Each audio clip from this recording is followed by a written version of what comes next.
Hello, everybody. Thank you for tuning in. It's the Transfer Show Live. Not done a live transfer show for some time now. So I thought it was a good opportunity to have a look and recap on some of the latest news, because there has been a departure and another departure in the pipeline. And we'll also have a look at a few of the links and a few of the stories. I've also got a championship transfer show going out at 10 o'clock this evening. It's pre-recorded.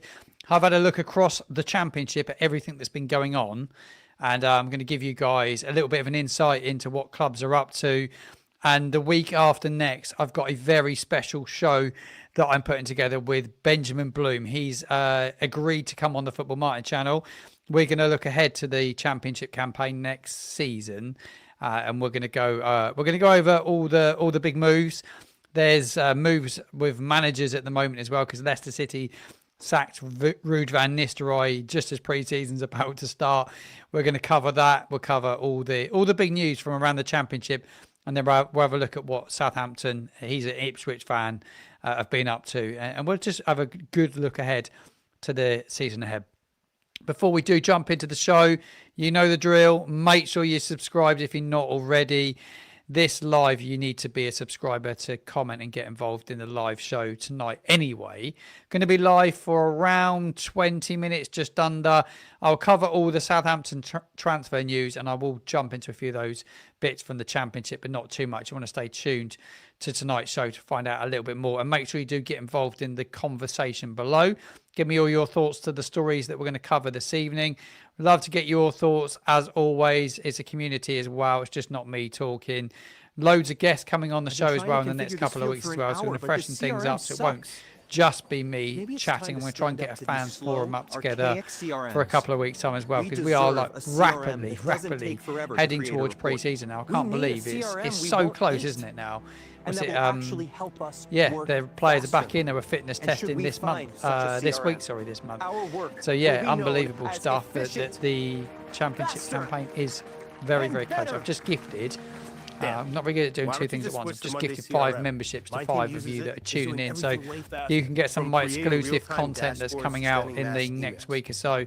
I've got some bits I am going to be releasing for members only. So you've got 5 gifted memberships there for 5 of you. I don't know who they've gone to. Right. Big story. Well, big story. It's not the big story, really. It's the main outgoing.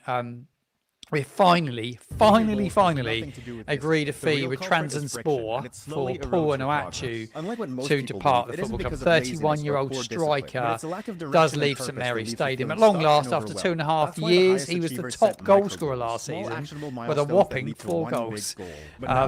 He only scored 4 goals in, get this, 40 appearances.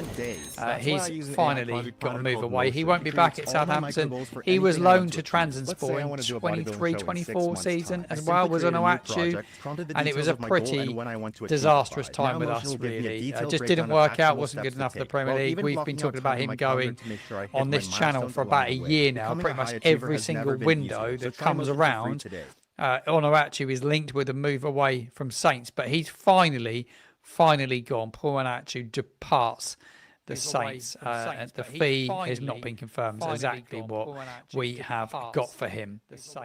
Somebody said in the conversation below, I think it was Jackson, said, am I doing any of the pre-season friendlies? Mate, yes, I am.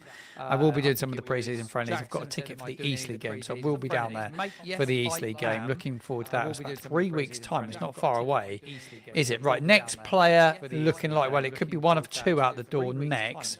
We'll do the 2 outgoings, and then we'll talk about a few of the couple of the links. There's not loads of stories to bring to you in this show today. There's not loads. We'll get you guys involved in the conversation. Kamaldeen Silana, who was signed at the same time as ONUACHU in that same January window, he's finally going to depart as well. It was I think it was maybe Thursday. It was Fabrizio Romano had the "Here we go," Kamaldeen Silana to Atlanta. Well, it's not yet happened, is it? The "Here we go" is "Here we stop," because because it's not happened.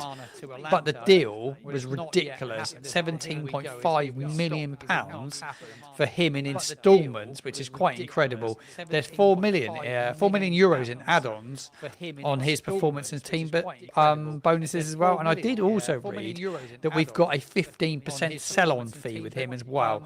SULEMANA's going to sign a contract with Atlanta, where Ivan Juric is our ex-manager, until June 2029. There is an option for more as well.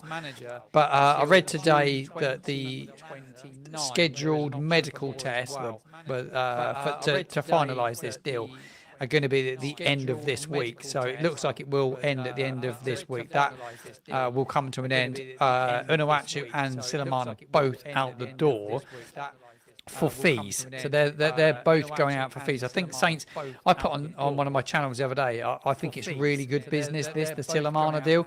And somebody said to me, how can it be good business when we've made a loss on him? Because we paid about 22.5 million for him. But let's be honest, he's been absolutely crap the whole time he's been here, really. He's only shown one glimpse of a good performance, and that was against Liverpool a while ago. Let me know if anyone has got audio issues, because somebody said there was audio issues. I don't know if anyone else has, or it's just the one person tuning in. So someone could just comment in the comments box below if there is an audio issue. I'm hoping that there's not, because I've bought a new cable. So hopefully that should be fine. It sounds... yes, audio issues. Oh, apologies if there is audio issues. That is... Yes, I'll have to have a look, see what is happening with the audio issues. We might have to come back on. Might have to jump off and come back on if that is the case, which is annoying if there is. We might have to come back on. Might have to jump off and come back on if that is the case. Let me just try switching the mic over. That should be right, actually. That should fix it. I've just switched it over to... is that repeating now? Let me know if it's still repeating. Hopefully it's not. It should be fine now. It should be all right.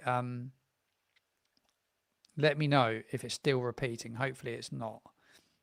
Yes, perfect. That's good. Right, okay. So I still think the SULEMANA deal is really good. I think we've done really, really well with the SULEMANA deal to pick up what we have got. And like I said, somebody said to me, "Oh, how can it be a good deal when you're making a loss on him?" But yeah, but compared to how bad he's been during the period of time, his value should have dropped about 10 million quid. If he's worth like nearly 18 million euros, Fernandes has got to be worth what, about 100 million euros. So yeah, I think it's good business. I think it's really good business. So pleased that one finally done. Right, there could be a player going out on loan. Is Juan Larios. This has been going for a few days. Cultural Liaisona, can't pronounce it. He's going to go on a loan deal. Nearly finalised move will see him join the Spanish league side on loan to the end of the year. When they said the end of the year, I'm not sure if that is the end of the season, or till January. But he did say with Jules Rees-Julian in an interview early on this year that he wanted to go and play football. He said the most important thing is to be playing. But he's going to go out on loan. He's had a lot of injuries, hasn't he, Larios? So probably the right thing to do to move him. My reaction to it, I think it's probably good.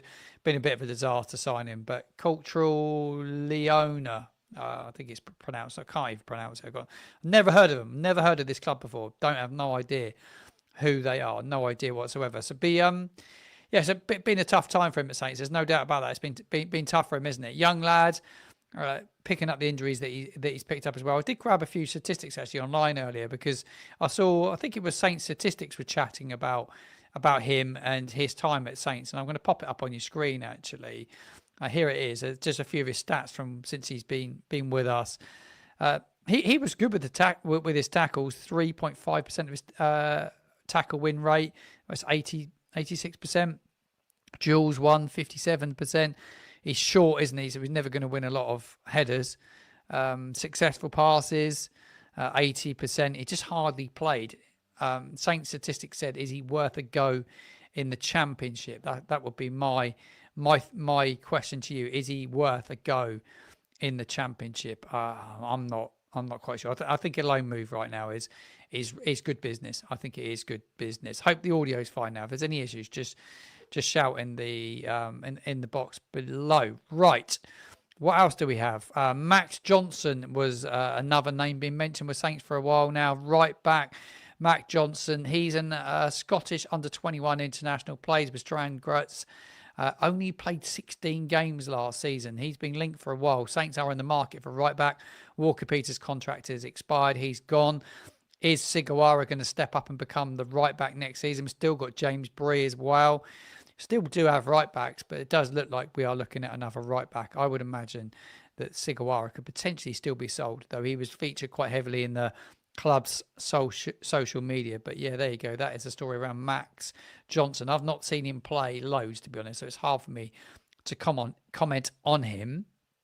Right, Damien Downs. This name, you might have heard it a fair bit. I've been having a little bit of a look into him and see who he is and what's he all about. He's a striker, a USA striker, looking to earn a place in America's side for the Summers World Cup next year. He's apparently eyeing a move to Southampton. Alfie House said on Total Saints a week ago that Saints do have a striker in the pipeline and they were trying to get it over the line. Whether it is Damien Downs or not, I don't know. I don't have any inside sources. This is him. This is the young man. Apparently a good player, but I was looking at his statistics actually today to see what he has done in the game or what he did last season. But he played in Bundesliga 2 last season. He played in 29 games, scored 10 goals and got 5 assists. He was at FC Cologne, and it's been rumoured that Saints are willing to pay around £6.8 million for him. I'm really not sure on this one. I don't know enough about him, but Damien Downs is being linked again. This has rumbled for a while. I also saw today that Dominic Calvert-Lewin's contract expired with Everton, and he is looking for another club. And a few people saying, would Saints go in and look at Calvert-Lewin? Well, Calvert-Lewin would be a brilliant signing. I'm not convinced he's dropping to the Championship. I don't know what you guys think about that, but I can't see Calvert-Lewin dropping down for love nor money. Puma have announced a new football, by the way, for the Championship campaign. That is it. It's quite a nice football. Just grabbed an image of that. Talking of Puma, I wanted to drop it in. I think the kit launch could potentially be this week, I was hearing. Whether that's true or not, I don't know. But there was a few people that I know saying, oh yeah, kit launch could be later on this week because I think the Rollbet sponsorship ends. So Damien Downs, give me your thoughts to him in the comments box below. I'll get all your conversation in the chat on the screen in a minute. Another player Saints were showing interest in was Lewis O'Brien.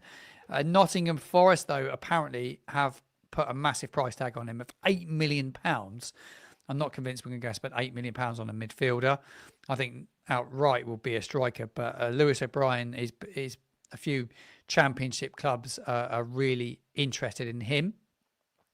Away from transfer news, final bit of Saints news now. We're going to throw a few Championship bits in, is that haven't announced it yet, but it's all across social media that Saints are set to confirm the appointment of Cambridge United's Callum Martin, the twin brother of first team coach Carl Martin. Is the I think he's going to come in and work with the under 18s potentially. I think he's going to work alongside Andrew Sermon in the development and overseeing of the squad. That was announced. I don't think it's officially announced, but it's a story that's been going around. Like I said to you, I've got a Championship transfer show coming up, and I think it's a real good one to tune in and look out for, because there's loads of moves in the Championship. I can't believe the amount of moves that are happening. There's loads of done deals in the Championship right now. Leicester have sacked Ruud van Nistelrooy, which I haven't spoke about loads on the show yet.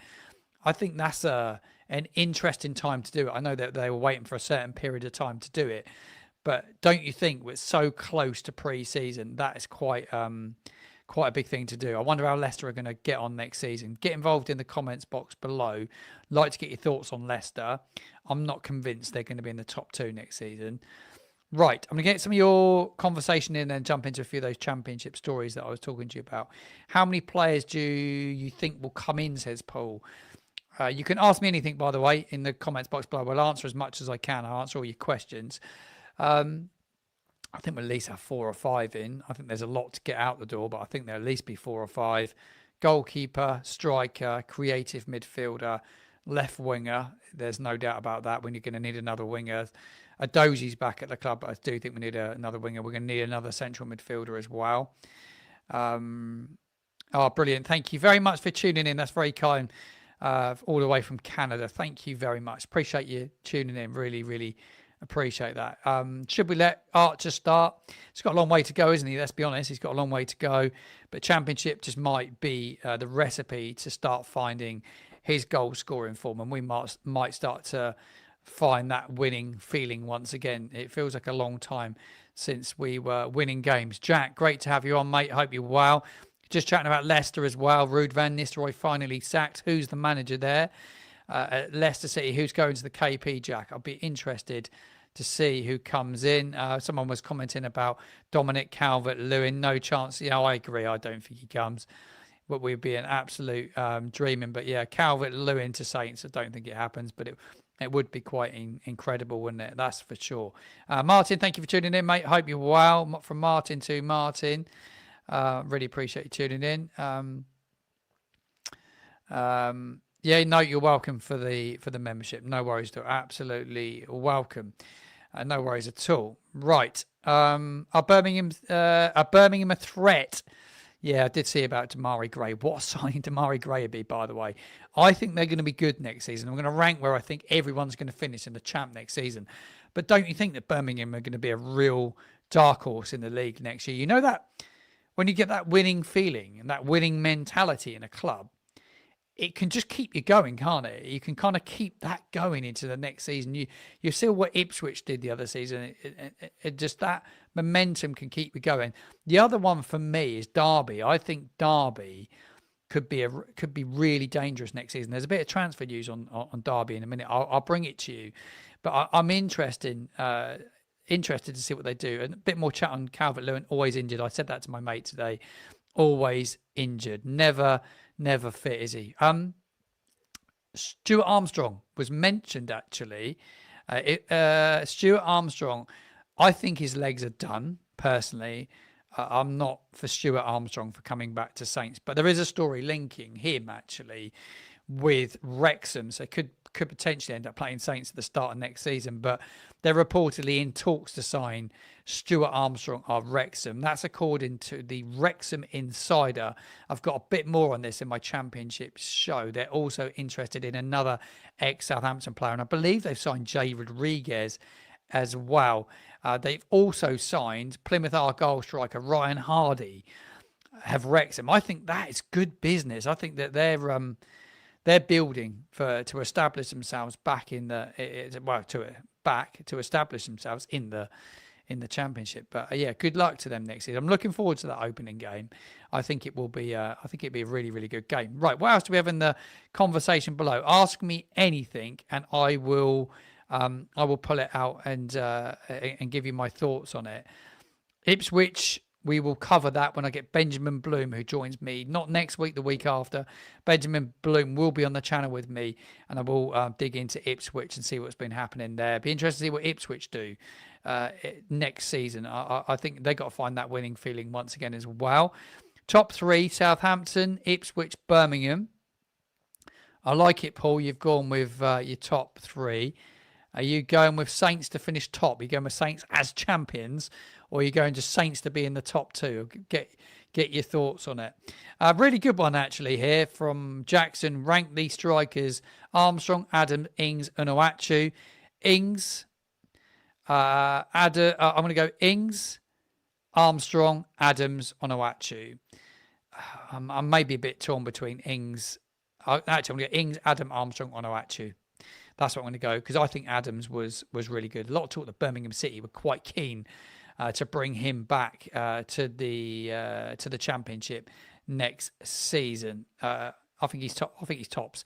There is a bit of Portsmouth transfer news, but I've got that in my Championship show. Tune into that one at 10 o'clock. I've covered everything that's gone on in the Championship. There's loads of done deals in the Champ already. It's like a lot of business happening. But I did say to you about Birmingham City and being the dark horses for next season.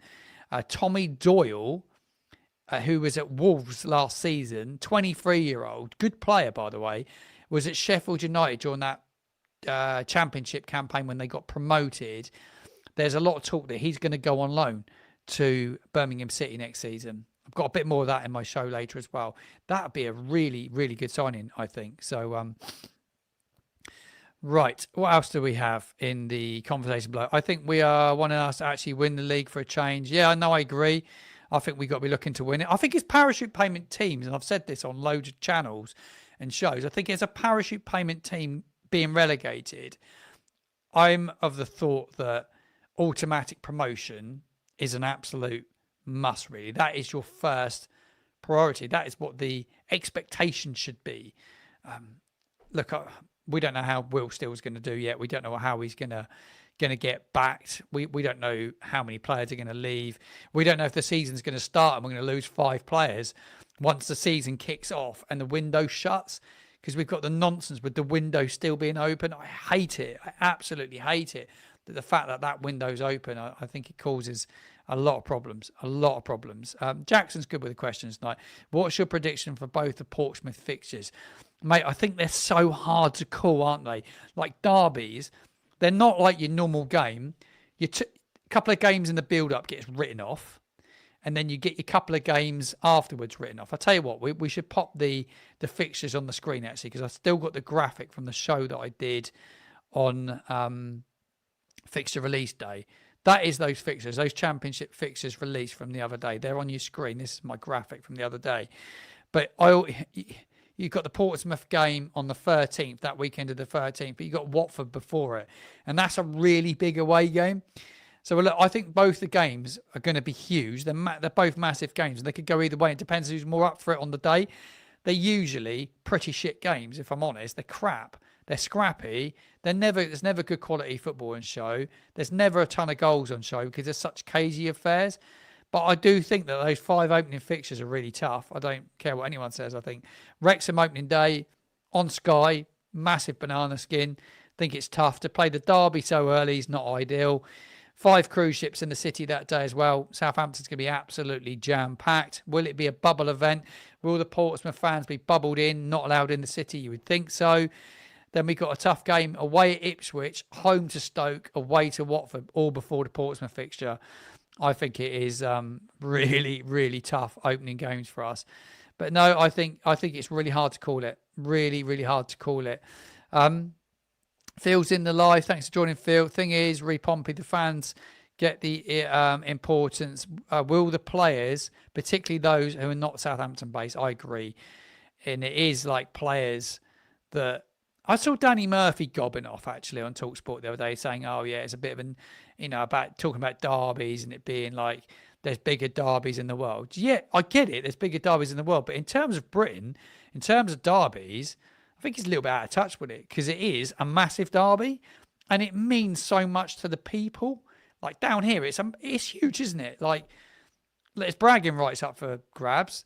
I'd be absolutely gutted if we lost it. It means everything for me as a fan to win it. I don't want to see us lose it. And the bragging rights are on the line, and you want everyone to give 110%, and you want the players to give as much as the fans want. So for me, it's I think it's hard to call. They're really hard to call. Dream signing realistic. I'm not sure if it's realistic, but I did pop it in one of my videos the other day. I think Ferguson at Brighton and Hove Albion on loan. He was at West Ham last year. Didn't do very well. Would have dropped to the Championship to get himself going. Again, be a good move on the South Coast. I think he's like one of my dream signings, actually. I think he'd be really good. So, yeah, for me. But other than that, keeping Mateus Fernandes would be like a signing in itself. In my opinion, I really do. I think Fernandes on his own would be insanely. It'd be like a signing because we don't expect to get him. As much as I dislike Portsmouth, I always want to be in the same league as them. I disagree with that. I always want us to be in leagues above them because I want the bragging rights. We're in the league above them. I want to be above them. For me, I want my team to be above. Where I live on the Isle of Wight, there's tons of Pompey fans as well. The guy that taught me to drive, actually, years ago, like a long time ago. Not going to say my age, but long time ago, he was a Portsmouth fan. Passed my test first time. I was chatting to my daughter today, who will start learning to drive next year, and I said, "You have to go with learn to drive with Paul," but he's a Portsmouth fan. Pahars equals Fernandez. I like that one. I love talking of Marion Pahars. There is a podcast on my channel with Marion Pahars, by the way. It's really, really good. Right, last 5 minutes of my live show this evening. Thank you all for tuning in. I hope you've enjoyed it. Like I said, there's a championship transfer show going out tonight.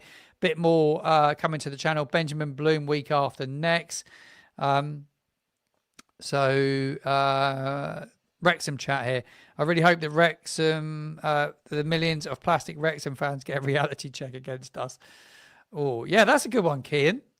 Kean, I hope you're well, mate. Hope you're enjoying summer, my friend. Good to have you on the show this evening. Ferguson or Sargent? A lot of people shot me down when I mentioned Sargent, by the way. I took a lot of stick. Because I think Sargent would be quite a good signing. I know he probably wouldn't step up to the Prem, but you know, Ferguson on loan would be probably really good. So yeah, and that's my thoughts anyway. So yeah, Wrexham, I think they'll do right next season. I think they'll be fine in the championship. I really do. Norwich, there's some transfer business happening in Norwich. They're going to try and sort out their defence. I did see a bit of goalkeeping news today. Charlton Athletic are going to sign Thomas Kaminski, by the way, the goalkeeper. Really, really good signing that is, from Luton Town. It's about £1 million they're going to do, but do that deal for. But Nathan Jones has got himself a new goalkeeper. Hope Aaron Ramsdale stays. I don't think there's any danger of it happening, mate, especially with the World Cup next year. You've got to think the World Cup's coming next year. Realistically, is he going to want to stay with us? We can dream, but it's not going to happen. And the relegation clause is what we paid for him. So we paid, what, £17.5 million for him. So that's what it'd be. Good question. What's your advice for new content creators? Oh, mate, it's a tough gig. It's really, really tough, Matthew. It takes a long time, a lot of patience. You need a lot of knowledge. You need to research. You need to be good at editing. You need to be good at filming. And you need a lot of time on your hands. It is really, really tough. Really tough. It's not an easy thing to do. And you got thick skin as well. Let me tell you, you need to have very, very thick skin because people can pay. Yeah, look, there you go. Attica said it in the chat below when I did it. But yeah, thick skin's key because people can't, not everyone's nice. And you know what? Funny, what happens as you do it, because just a little bit of my journey, like I didn't plan to have a YouTube channel. It's just kind of happened from doing TikTok, and it was like the next progression to have a YouTube channel. But some people can be really nasty personally. They can make stickers about you, and like you just got to block it out and just think, well, 99% of what you get is good, but there is a bit of bad. And then like you try your best to kind of like, you arrange to meet people on match days, and sometimes it's really busy and you can offend people and people don't take it the right way. This can be adults, not necessarily like young people, and that can be really nasty, like really nasty. I've had a couple of experiences recently. I'm like, wow. Like I'll never go out of my way to offend anyone, but like match days, it can be really hard. You try and see as many people as you can, but on a match day, bigger your channel gets, more people want to talk to you, harder it is to get from A to B. That's for sure, but not everybody understands it. It's really difficult. I've made a lot of friends by doing it, but I've had a lot of people that have been really nasty along the way as well. What keeper would you like to see? That's a good question, actually. What keeper would I like to see? I want to see someone that's really good with the feet. I think somebody young, somebody that's got a bit of experience in the process. I think goalkeeper's really hard to come by. I think they're really, really hard to come by. That's really kind. Thank you very much. Talking to content creators, I will, in one of my other videos, go check it out. If you want to nominate me for one of the Content Creator of the Year awards, that will be absolutely amazing. The Saints Network, they're live on YouTube at 8 p.m. So as I'm finishing my show this evening, the Saints Network are live. Well worth checking them out. James Trafford made the England squad at Burnley. So yeah, look, it can be done. So you could be playing for Southampton and get in the England squad. It can happen. It can happen. Rambo's brilliant. I think there's some really good England goalkeepers right now. When you look at what we have available, and I think Tuchel is not going to be the manager that we all think he's going to be. I think we all desire that he is going to be like some incredible manager. I bet you anything he will. He'll play around with the goalkeeping department. Kepa, yeah, he's on the move. I think he's going to be on the move. Whether he ends up back at Bournemouth, I don't know. Rushworth is a really good shout, by the way. That's a really good shout, Ryan Matthews. Really good shout. Ramsdale on loan was never happening, Ken. I totally agree. It's never happening. Never ever happening. So yeah, I hope you've enjoyed the show. It is 8 o'clock. We've done half an hour. If you're not subscribed, please do share it with a friend as well. That would mean the absolute world to me. Nearly at 5,000 subs, which was the aim. Begovic, he's young. He's younger than me, but he's not young in terms of football. Massive journeyman, been around for a long time, been at a lot of clubs. Number 3, loads of experience, has been linked with Saints, and I wouldn't be surprised if it happens. Would he want to? Would he want to come and play for being around Saints when you played at Pompey? Always find that really tough, isn't it? It's like if you're an Evertonian going to play for Liverpool. It doesn't happen, does it? I hate these players that have played for both clubs. You know, I love Niemi till he went to Portsmouth. Only played one game, but why do it? We bought Bazunu to Saints, didn't we? And it was always Agent Bazunu every time he had a crap game, which was every other week. I can't see Bazunu being the number 1 next season, by the way. When we talk about goalkeepers, Tyler Dibbling to Spurs. That is a good one before I go. Dibbling to Spurs. All gone quiet on Tyler Dibbling. Away on holiday, enjoying the sunshine, I think, at this moment in time. But Dibbling, his agent, will be busy. With a new manager there, Thomas Frank. Is he really a Frank player? I don't think he is, personally. I don't see him being a Thomas Frank player. I just don't see it. I don't see it. Live transfer show will be back again next Sunday, 7 p.m. once again. If it's busy in the week, we'll do a bit more if there is, but I'm just going to make it ad hoc. But it's guaranteed next Sunday I will pop another show out. Thank you so much for tuning in. It's been a pleasure as always. If you're not following me across all the social media platforms, at @footballmartin_. TikTok as well. A few little daily shorts go on there as well. Kit release, yes, I will cover the kit release one way or another. I've got plans for it. I'm not going to give too much away, but don't worry. Anything Southampton news, Southampton related, I'm pretty quick, I'm punchy. I react to it really, really quickly. So anything that happens, it'll be on the channel. Great show, Martin. See you next time. Night all. Ian, thank you for joining. Everybody else, thanks for joining. Have a great week. Try not to get too hot. In England, it's so hot. So don't go getting sunburnt. Take care. See you soon.